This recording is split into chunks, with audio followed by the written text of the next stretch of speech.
Hello, good morning students. Today we are here to discuss the NCERT exercise of chapter number 10.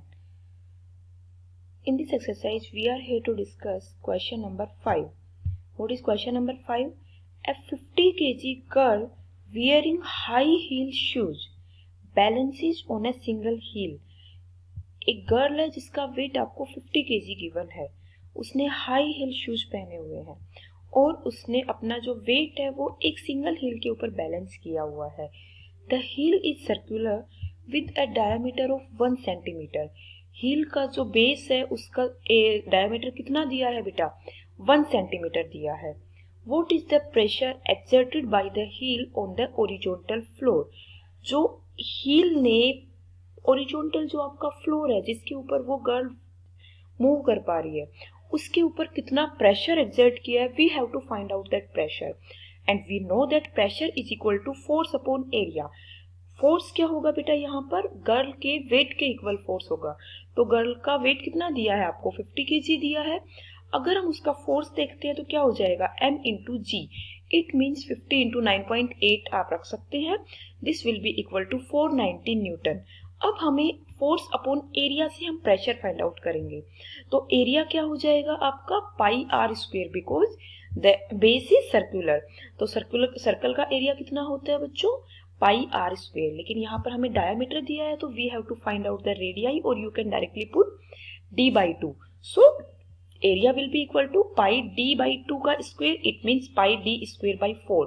When you will put the value of pi and you have to put the value of d in terms of meter, because you have used here force in terms of Newton and Newton is SI unit and the SI unit of diameter or you can say length is meter and this is given in centimeter, so you convert this centimeter into meter. Then you have to find out the area 3.14 into 1 into 10 to the power minus 2 का square upon 4. This will be 7.85 to 10 to the power minus 5 meter square. Then you can find out the pressure, that will be equal to F by A. F है A है, आप क्या निकाल सकते हैं बेटा? यहाँ से प्रेशर फाइंड आउट कर सकते हैं। So next question is question number 6. A Torricelli barometer used mercury. Torricelli barometer जब हमने पढ़ा था तो हमने देखा था उसके अंदर जो हमने फ्लूइड भरा था that was mercury. Pascal duplicated it using French wine of density 984 kg पर सेंटीमीटर क्यूब। पास्कल ने अपने एक्सपेरिमेंट के अंदर क्या किया कि मरकरी की जगह उन्होंने फ्रेंच वाइन फिल कर दी है जो लिक्विड है आपका, और उस फ्रेंच वाइन की डेंसिटी आपको गिवन है बेटा कितना? 984 kg पर metre cube. Now you have to determine the height of wine column for normal atmospheric pressure. नॉर्मल एटमॉस्फेरिक प्रेशर के लिए आपका वाइन कॉलम के केस में हाइट कितनी आ जाएगी? तो नॉर्मल एटमॉस्फेरिक प्रेशर हमें पता है कितना था बेटा? 1.01 इंटू में 10 टू पावर 5 पास्कल था। अब हमें वाइन की डेंसिटी कितनी दी है? 984 kg पर मीटर क्यूब दी है। तो हमारा जो प्रेशर होता है वो कितना होता है? h रो g के इक्वल होता है। प्रेशर हमें बताया गया है कि नॉर्मल एटमॉस्फेरिक प्रेशर के इक्वल ही होगा।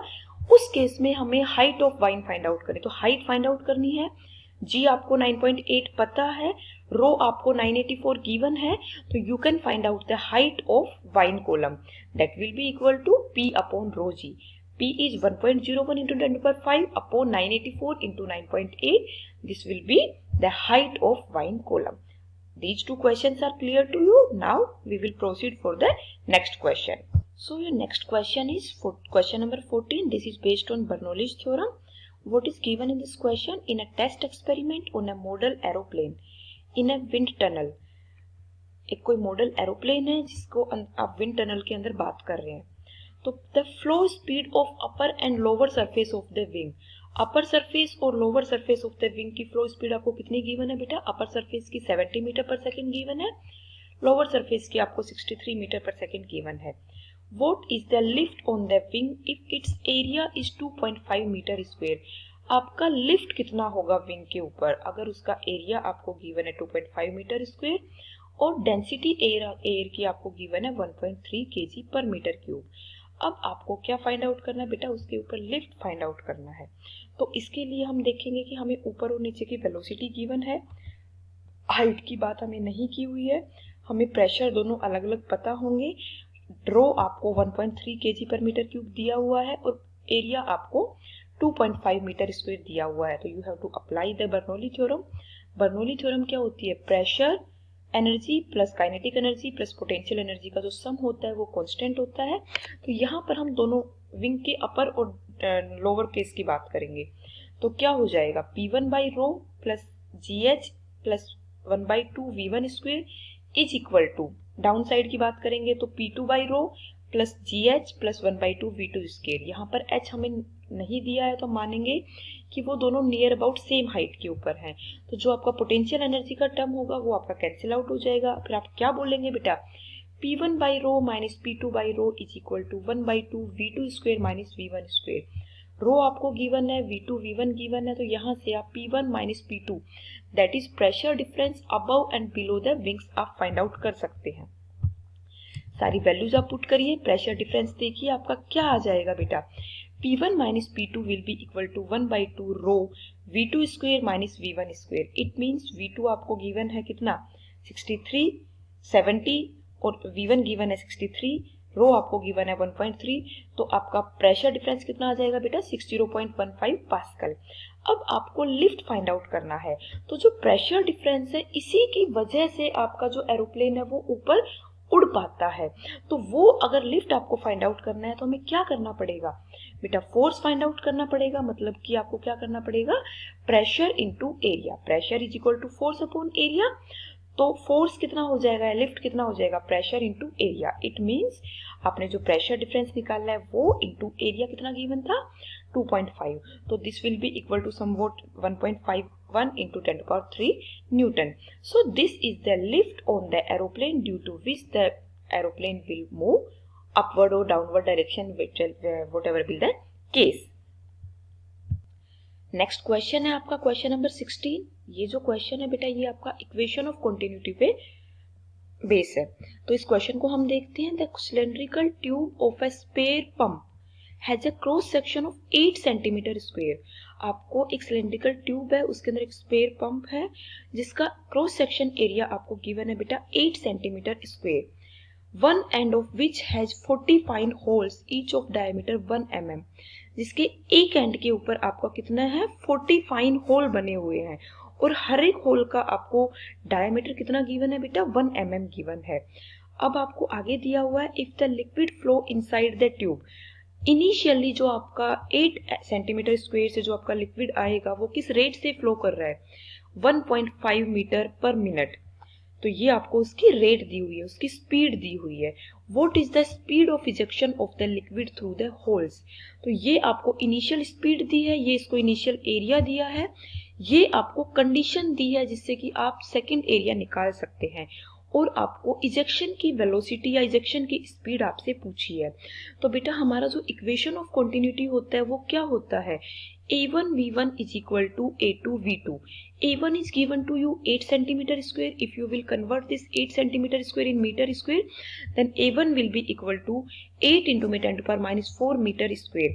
While A2 is equal to क्या हो जाएगा? 40 होल्स की वजह से है, डायमीटर आपको गिवन है, तो होल है तो वो कैसे होंगे बेटा? स्फेयर, वो सर्कुलर होंगे। तो टोटल क्रॉस सेक्शन कितना हो जाएगा? 40 into cross section area of one hole that is 40 into pi are square. ये आपको 1 mm डायमीटर दिया है। तो आपको क्या करना पड़ेगा बेटा? पहले तो आपको mm को मीटर में कन्वर्ट करना होगा, तो 10⁻³ से मल्टीप्लाई करेंगे। डायमीटर है, रेडियाई में कन्वर्ट करना है तो d/2 भी करना पड़ेगा। तो जब आप इसका स्क्वायर करेंगे तो क्या आ जाएगा? 40 इंटू 22/7 इंटू 10⁻³ का square upon 4। This will give you that total cross section area of 40 hole that will be A2। तो A2 आपको पता है, A1 आपको पता है, V1 आपको बेटा गिवन है 1.5 मीटर पर मिनट। लेकिन हमारी जो स्पीड होती है वो SI यूनिट में हम कैसे देखते हैं? मीटर पर सेकंड में। तो आप मिनट को सेकंड में कन्वर्ट करेंगे तो क्या करेंगे? 60 से डिवाइड करेंगे। That means 1.5 upon 60, this will convert in terms of metre पर सेकेंड। तो ये आपका V1 आ गया। आपको इजेक्शन की स्पीड होल्स से फाइंड आउट करनी है, मतलब कि आपको V2 फाइंड आउट करना है। तो you have to use the relation of equation of continuity. A1 V1 is equal to A2 V2। तो V2 क्या आ जाएगा? A1 V1 upon A2। A1 V1 और A2 की वैल्यू आपको गिवन है, you can find out V2 from here. तो ये question आपका ऐसे होता है। So your next question is based on surface tension. तो क्या है बेटा next question, question number 19, what is the pressure inside a drop of mercury of radius 3 mm at room temperature. आपको मर्करी की जो ट्यूब है उसका रेडियस आपको 3 mm दिया है, आपको pressure inside a drop of mercury पूछा है। तो इनसाइड का पूछा है तो हमने पढ़ा था प्रेशर डिफरेंस। तो अगर हमें बाहर का प्रेशर एटमॉस्फेरिक प्रेशर होता है, अंदर का प्रेशर आपसे पूछा है, अगर आप प्रेशर डिफरेंस फाइंड आउट कर ले तो आप अंदर का प्रेशर फाइंड आउट कर सकते हैं, क्योंकि बाहर का प्रेशर आपको एटमॉस्फेरिक प्रेशर के इक्वल पता होता है और वो आपको क्वेश्चन में गिवन भी है बेटा। सरफेस टेंशन कितना गिवन है बेटा आपको 20 डिग्री सेंटीग्रेड पे, और you can say room temperature आपने 20 लिया है इस क्वेश्चन में, दैट इज 4.65 इंटू 10⁻⁻1 न्यूटन पर मीटर, और एटमॉस्फेरिक प्रेशर आपको गिवन है 1.01 into 10⁵ pascal. Also give the excess pressure inside the drop, आपको एक्सेस प्रेशर भी फाइंड आउट करना है। तो इनसाइड प्रेशर के लिए बेसिकली आपको एक्सेस प्रेशर तो फाइंड आउट करना ही होगा। तो एक्सेस प्रेशर क्या था बेटा 2S/R, यहाँ पर उसको रो से रिप्रेजेंट किया तो 2 ρ/R आ जाएगा सरफेस टेंशन। तो 2 into surface tension upon R, तीनों चीजें आपको गिवन है, आप एक्सेस प्रेशर फाइंड आउट कर सकते हैं। टोटल प्रेशर कितना हो जाएगा बेटा, अब आपका अंदर में टोटल प्रेशर कितना होगा, excess pressure plus atmospheric pressure. Atmospheric pressure is given to you 1.01 into 10⁵ plus excess pressure, तो आप 310 इसमें ऐड करेंगे तो ये आपका टोटल प्रेशर आ जाएगा बेटा। So I hope this question is clear to you.